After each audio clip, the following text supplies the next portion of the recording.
Herkese salamlayıram. Bu günlərim mən biraz Zaqatalada məşhur olan xorbaça dələdən danışacağım. Bu xorbaçada bu 3 ilin xoruzudur. Qoca xoruz deyim də mən sizə.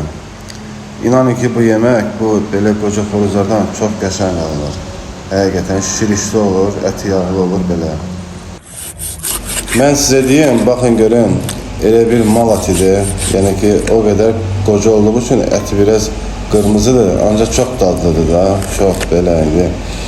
Kənddə yaşayanlar, kənd toyuğu alanlar, xoruzu, hamı bilər bunun dadını. Bilməyənlərə də nəsib olsun. Yəni mən sizə açığım deyim, bu yemək şəxsən bu xorbaça dələ deyirik bizə, çolpa dələ deyilir. Yəni sırf bu yaşlı heyvanlar olmalıdır. Çünki cavan heyvanla, cavan toyuqla onun dadı safsan başqa olur. Yəni ki bu qoca heyvan kimi olmur da.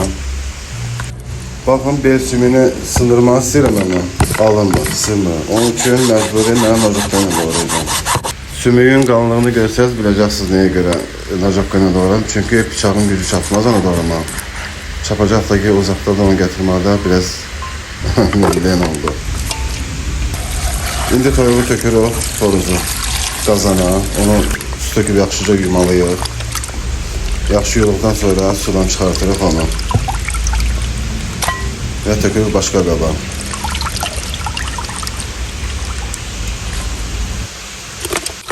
Əti yuyduqdan sonra tökürük qazana və soğanı doğrayırıq xırda kubik. İndi siz öz neyəcə kubik doğradan sonra tökürük qazana, yenidən ətin üstünə, isti su tökürük ətin üstünə və nəhayət qoyduq odun peşinin üstünə. Tuzunu səpirik. Bunun elə hamısını tökəcəm mən qızım. Videonu biraz qısa çəkirəm ki, yəni ki bezməyəsiniz. İndi ocağa bir odun atırıq. Yəni temperaturu yaxşı olsun da toyuğu bişirsin. Kənddə, ocaqda. Bunun dadı safsiyan başqa olur, həqiqətən dadını bilənlər bilir. Ətin suyu çəkildikdən sonra görürsünüz ki, xoruzun öz yağı da, ancaq bir kərəyağ əlavə edəcəm mən. Kərəyağ tökdükdən sonra bir qaşıq da tomat atasıyıq. Tomatı biraz əlavə çox eləyə bilərsiniz, yəni baxarsınız da siz necə xoşlayırsınız. Yəni mən şəxsən çox tomatı da istəmirəm. Ona görə az əlavə. İndi keçirik ona, yəni xəmirə. Xəmirdən nə qatılır mən sizə deyəcəm. Duz səpirik. 2 ədəd yumurta. Yumurtanı ona görə vururuq ki, yəni xəmir dağılmasın. Yəni möhkəm olsun, çünki biz ondan sonra suda bişirəsiyik. Xəmiri yaxşı yoğurdan sonra streçləyib qoyuruq kənara bir saat kimi qalsın. Suyu qoyuruq, bu toyumuz görürsünüz xırda qəşəng dəmdə bişir.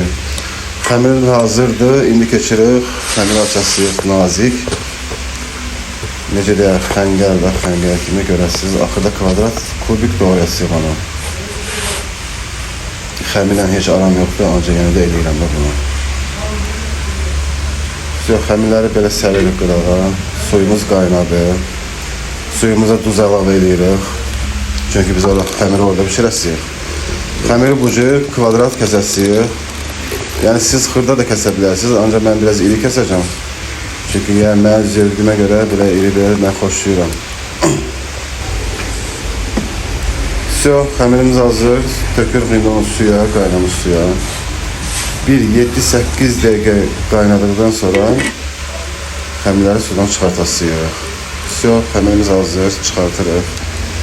İndi isə o bişirdiyimiz xoruz şorbasını əlavə eləsək xəmirə. Xəmirə əlavə eləyib suyundan bir töküb yaxşı qarışdırırıq ki, çünki yapışmasın. Xəmirlər necə deyim, dəm-dəm olsun da, dəm-dəm. Bəh. İnansan, iyindən birbaşa buradan yemək istəyirəm. Ancaq biraz dövləsiyir. Ətləri də qəşəng peri-peri bişir. Və nəhayət videonun sonuna gəldik.